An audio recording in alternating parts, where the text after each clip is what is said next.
case, we know your time is invaluable and that you prioritize it, especially in this campaign. So out of respect for your time, we decided to make this video to give you a clear understanding of the potential of your building as a climbing gym. So here's the deal. Right now, your building is sitting there, not making you any money. And repurposing is a huge undertaking. But right now, we're set with everything we need to make this gym happen without you needing to step in. So in this video, we'll clarify why your building is a viable and incredible option for the newest climbing gym in Provo, and how Aaron and I will solve the current problems holding this location back. Let's get into it. After looking back at our emails, it was clear that your concern was with the size of the gym. Well, let's look at the competition. The Quarry's building footprint is only 6,500 square feet.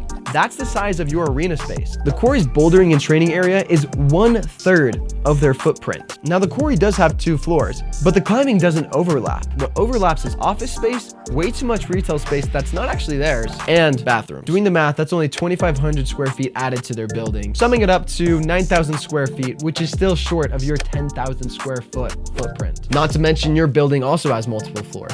From that alone, it's clear to see that your building is a viable option. But let me further illustrate. This is the Quarry's 2,500 square foot bouldering area with 60 people in it. As you can see, it is hazardous and it is not fun. Last week, someone fell from the top of the wall and almost landed right on my shoulders. I probably could have broken my collarbone. One of the biggest problems we solve at our gym is having uncongested, non-hazardous space where climbers can climb without the fear of falling on people, thanks to designated paths and seating areas. For this same reason, we will not be offering youth programs at the gym. In our space, we can sit up to 45 people on our benches and couches. 12 people can be climbing at once. 10 people can be in the back room training. 10 more people can be roaming around the gym. 10 more people can be in our study areas. And 10 more people can be down in the basement training. That sums up to nearly 100 people. And we can still fit more. For competitions and events, we are confident that we can hold 150 plus people for viewing and safe climbing. Now, I want to make sure that gyms of this size exist. So I found 3 incredible comparable options, one in Washington, one in California, and one in Australia. Here's Uplift Climbing in Shoreline, Washington. A 7,300 square foot facility focused on strengthening local climbers. I had a roommate who lives right next to this gym and said it was always full. Here's Benchmark Climbing in San Francisco. A 10,000 square foot facility and one of the best gyms in the area. After 2 years of operation, they opened their second location, only 3,000 square feet bigger, in Berkeley.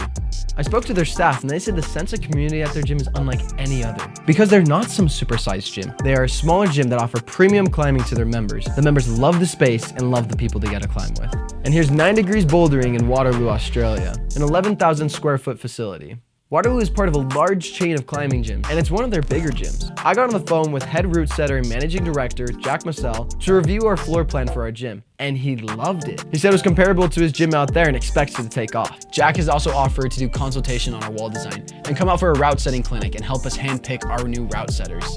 Jack is an incredible asset that we have in our corner and another reason why this gym is going to succeed. Now, climbing isn't the only thing we're offering. Unlike the meager 100 square foot training space at the Quarry, that also doubles as their kids space, we're going to have a dedicated training space in the back room, offering members the chance to get their hands on equipment that just isn't available around here. One of those things is a kilter board, a high-end training board seen at gyms around the world. It's in high demand and going to bring in a lot of customers. On multiple occasions, people have said to me, get a kilter board there, and I'm there. If we use your gym, we would love to have access to the bathrooms in the basement and offer a traditional training space in the gym downstairs. Multiple people have mentioned how quickly they would switch gyms if there was more traditional training offered. With our unique offerings, our fresh environment, and the growth of this market, we are set to succeed. And we haven't even mentioned the price point yet. Since we aren't a supersized gym, we are going to be cutting down the average price by $15 for memberships and $5 for day passes. There's countless people trying to get into climbing, and the price point has been a huge barrier to entry. And so our price points are going to expand the market even further. But how much of the market do we really need? Currently, the Quarry has 2,500 members, paying $60 to $65 for students and members respectively. And they average 1,200 day passes every month at $20. What we need at our gym is about 37% of the current paying individuals in the market. When we hit 1,000 members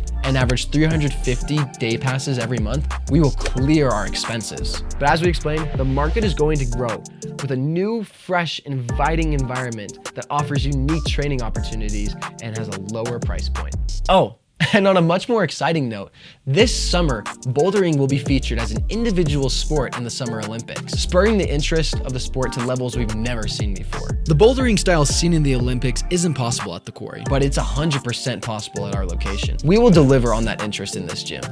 Now, what are the people really saying?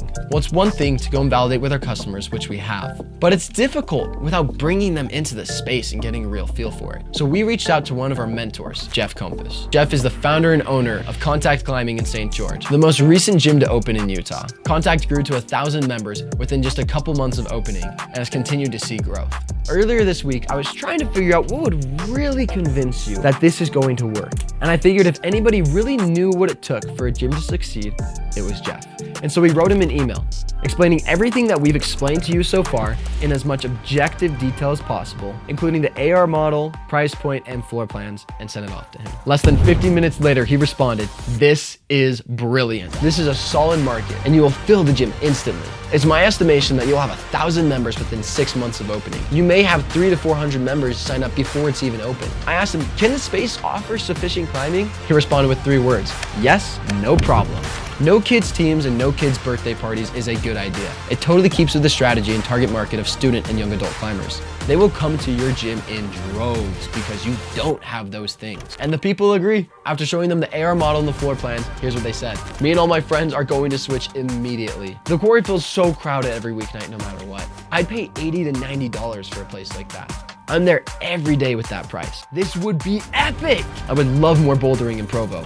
Most importantly, out of everyone we've asked in our target market, no one has named a price point lower than what we are currently projected to have. Jeff concluded his email by letting us know that if we need help with anything moving forward, he's there. With Jeff, Jack, and many other mentors in our corner, you, Case, are free to sit back and let us handle all repurposing and operations of this building. Now, the only issue with the place is parking. It's clear to see that we do not currently have ample parking to support the projected member base, but here is our proposed solution. Since your west lot is also not in use, we're asking for the time being that we pave it so we can offer 60 more parking spots to our members.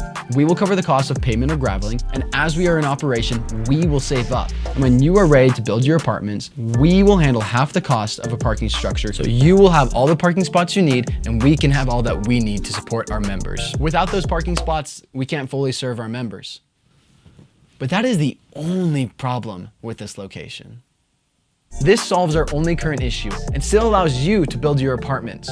Not to mention, your apartments will be much more attractive as they're located next to the best climbing gym in Provo. Case, I have not seen this many people so excited by an idea in a long time. We know you're serious about reestablishing the American dream, and so we hope that we can make a deal to help us, 2 young entrepreneurs, reach our American dream. And if we can get signed off this month, our manufacturer confidently projects that we can open at the start of fall semester. We are ready to handle everything to get this place repurposed and operational.